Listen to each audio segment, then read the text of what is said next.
বিনা কেমিক্যালে চুল সিল্কি ও স্মুথ করার ঘরোয়া রেসিপি। চুল রুক্ষ আর বিবর্ণ হয়ে গেছে, পার্লারে গিয়ে কেমিক্যাল ট্রিটমেন্ট করানো ছাড়া আর কোনো উপায় দেখছেন না? চিন্তা নেই, আজ আমি আপনাদের জন্য নিয়ে এসেছি 100% ন্যাচারাল ঘরোয়া রেসিপি, যা চুল করবে সিল্কি, স্মুথ আর ঝলমলে। প্রথমে জেনে নেই চুল রুক্ষ হয়ে যাওয়ার কিছু সাধারণ কারণ। পুষ্টির ঘাটতি, অতিরিক্ত কেমিক্যাল প্রোডাক্ট ব্যবহার, চুলে হিট ও স্টাইলিং করা, সঠিক যত্নের অভাব ইত্যাদি। এখন আমরা জানব কয়েকটা ঘরোয়া সমাধান। নাম্বার 1, নারকেল দুধ ও মধু হেয়ার মাস্ক।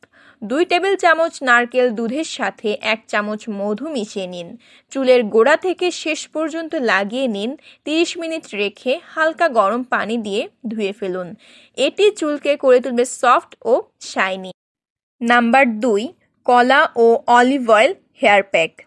একটি পাকা কলা চটকে তাতে 2 চা চামচ অলিভ অয়েল মেশান। পুরো চুলে লাগিয়ে 30 মিনিট অপেক্ষা করুন। এরপর শ্যাম্পু করে নিন, চুল হবে নরম ও উজ্জ্বল। নাম্বার 3, চালের মাড় ও অ্যালোভেরা স্প্রে। 1 কাপ চাল ধুয়ে সেই পানিটা সংরক্ষণ করুন এবং তাতে 1 টেবিল চামচ অ্যালোভেরা জেল মিশিয়ে স্প্রে বোতলে রাখুন। প্রতিদিন হালকা করে চুলে স্প্রে করুন। এটি চুলের প্রোটিন লেভেল ঠিক রেখে চুলকে সিল্কি করবে। দেখলেন তো কেমিক্যাল ছাড়াই কিভাবে ঘরোয়া উপায়ে চুল সিল্কি ও স্মুথ করা যায়। কোন পদ্ধতিটি আপনার পছন্দ হলো কমেন্টে জানান।